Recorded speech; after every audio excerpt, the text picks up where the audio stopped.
Hello, everyone. Thanks for joining this meeting. Today, I will be talking about linked open data and its applications in cultural heritage management or studies. So I would like to start my talk mentioning what linked open data is. And linked open data the term linked open data was coined by Tim Berners-Lee, who is also the inventor of the World Wide Web. So he put forward this terminology in 2006 in a blog post.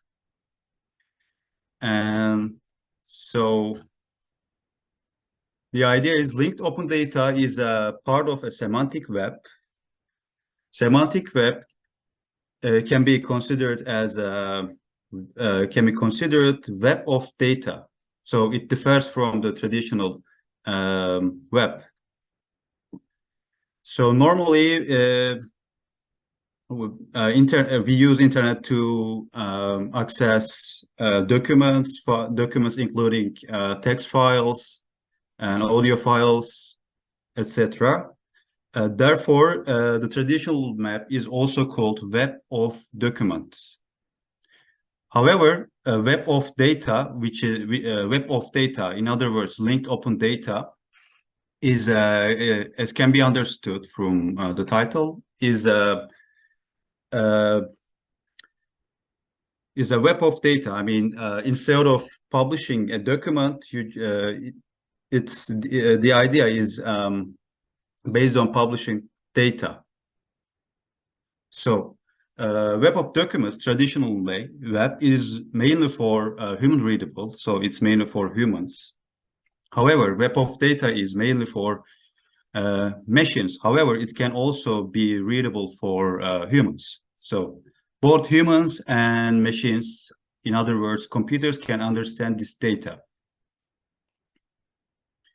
So traditional web and semantic web, I would like to talk about the differences between these two terminology. Traditional web is mostly, as I said, human interpretable. It's mainly not standardized, more difficult for data retrieval, and more difficult to find links between other data sources. And it's mostly subjective. However, semantic web is human and machine interpretable.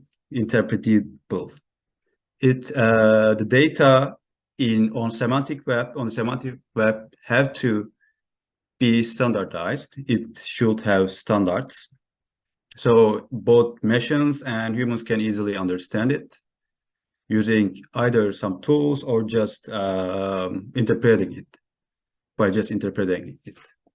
So it's semantic web and linked open data is easier and more precise for data extraction. And it also encourages data linkage. And it should be objective. This is a representation of the traditional web, what is also called a web of documents. And this is a representation of the semantic web, a web of human and machine readable content employing linked data. So in the semantic web, everything, every data, I mean, we represent the data as we represent document as data. So all this data can be connected using some standards and shared file formats. So linked open data has some standards. These standards can also be called as 5 stars of linked open data. So if someone wants to publish his or her data as linked open data, it should have 5, the data they want to publish should have 5 elements. So first of all, the data should be open, as can be understood from the title, and it should be machine readable and structured, and it should be also in a non-preparatory format, including CSV, comma-separated value file, or it can also be Excel. And it should be represented as a standard file format, what we call RDF. And then the data to be published should also be linked with other external data sets. So, okay, so since 2007, the linked open data on the web is growing exponentially. So every day, more and more data is being connected to what we call linked open data cloud on the web. So every day we have more data linked to other external data sets. So we normally have PDF files, or mainly we in traditional map, data is often published in well-known file formats, can be PDF, for example. However, according to linked open data standards, it should be first converted into a tabular data. Then it should be converted. This tabular data should be converted into common linked open data format, what we call RDF, and it should be published on the web as linked open data. So the main goal is converting tabular data into a graph data.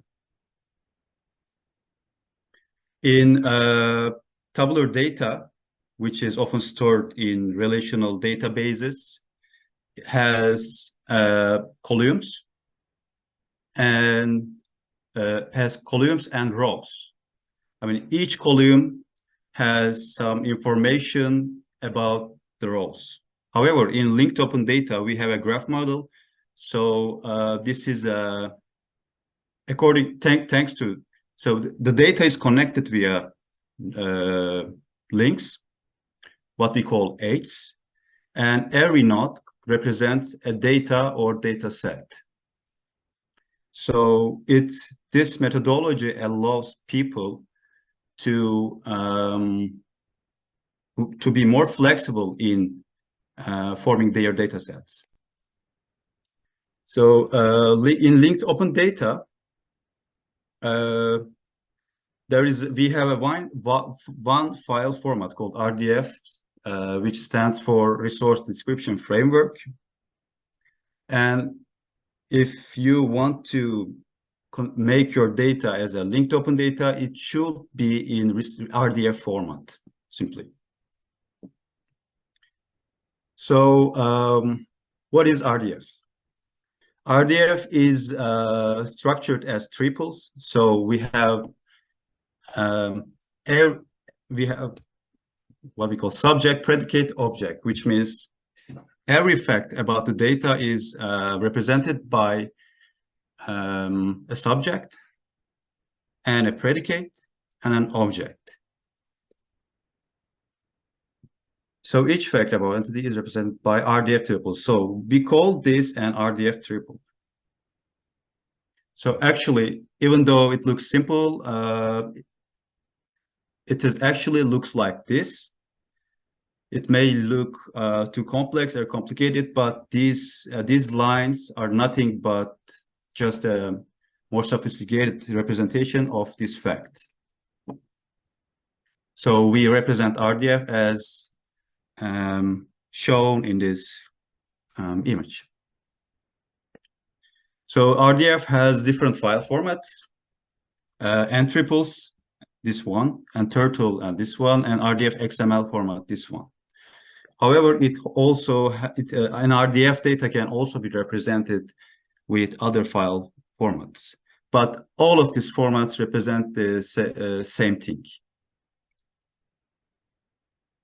It's just these file formats just differ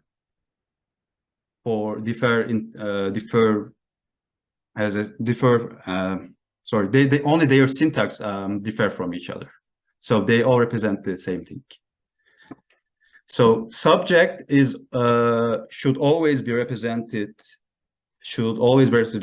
as URIs, which stands for Uniform Resource Identifier, and a predicate should also be represented as another URI, again Uniform Resource Identifier. But however, object can either be a URI or literal value or string or integer. So it's more flexible in terms of assigning a value to an object. URI is different from URL. You can see an example of URI and URL. A URI that contains URL and an URN. It is identifier, not a located. We normally have these URLs to navigate web page, but URI also covers a URL. So it can be a locator, but actually it mainly indicates an identifier, a unique identifier of an object, of a web page or a document or data. So in order to publish our data as a linked open data, we need to standardize it. The data should be standard. So how do we do that? We make our data standard using ontologies, vocabularies, schemas, and simply well-known standards. And the most well-known standards and vocabularies or ontologies for linked open data is RDF, RDFS, OL, Schema, SCOS, Dublin Core, FOF, VIAF, or can also be Wikidata, is also very popular and getting more and more popular over time. For cultural heritage data, we mostly use CDOC CRM. And CDOC CRM has also other extensions called CRM Archeo or CRM Text. And we also use Getty vocabularies or Periodo for assigning chronological values for our data, to our data. This is the most well-known ontology standard for cultural heritage management or cultural heritage studies, CDOC CRM. So CDOC CRM guides us how to organize our data. So if we have a raw data, we should, according to CDOC CRM standards, we should structure our data based on these classes and also properties. I should also point out that it is possible to form a new ontology if your data is too specific or you need to be more sophisticated in structuring your raw data. However, it is not recommended as long as it's not necessary.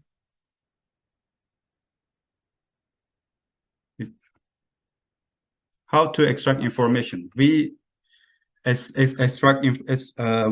extract and query information. We extract information by querying the data, the linked open data we have. So the most common way is using a query language, and it's SPARQL.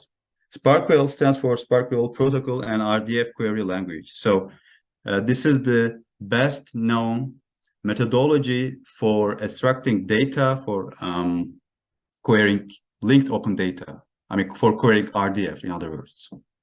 It's very similar to SQL. However, SQL is mainly for relational data. mostly tabular data. I mean, SQL is mainly used for querying relational databases, while Spark is used for graph data. In our case, it's RDF. So, linked open data and cultural heritage studies. The majority of available applications that employ linked open data strategy in cultural heritage management is mainly focused on documentation. They are mainly for documentation. They are mainly designed for the documentation purposes. So the cultural heritage data can be structured and can be used in linked open data in a linked open data format. So well-known examples are Nomisma and Pelagios and Dies Gazetteer, and also Oriental Portal. This is an example. As you can see, this is a web page from Nomisma. Nomisma is what was designed for storing coin data in a structured format. In our case, linked open data format. So the platform allows us to see the data we search for in a human readable format. And also, it can also be converted into a RDF format. So we can use this data and we can also query this data using SPARQL, a SPARQL language.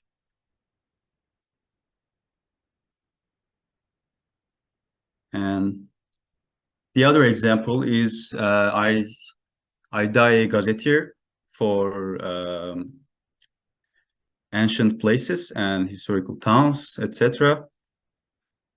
And the methodology is same. We have a human readable format of the data we search for, and we can also export RDF format of this data.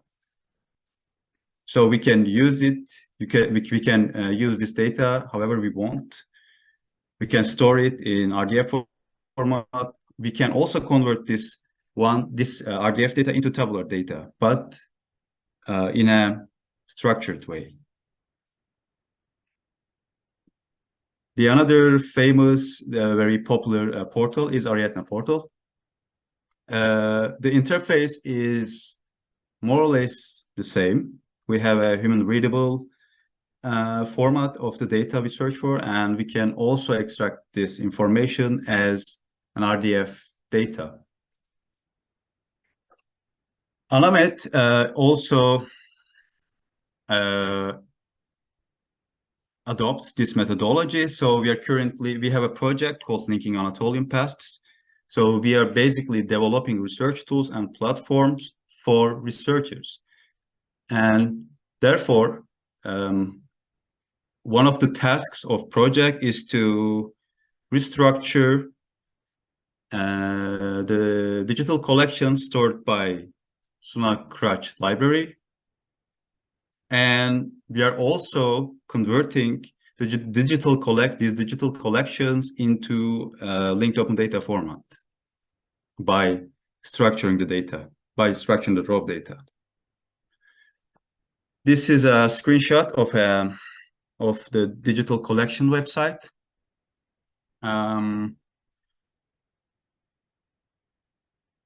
We are basically we can basically query this data by just using this full text search bar, and we can still extract information. However,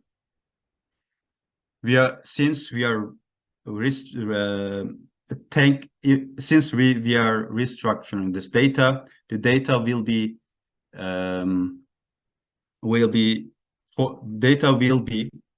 easier to understand. And by querying so we are also converting this data into RDF format. So we will in the future, researchers will be able to make more complex queries for these data sets. So the data will make more sense, and researchers won't spend too much time for finding the information, finding the precise information they need. So thank you. It was short. I think, yeah, we are done.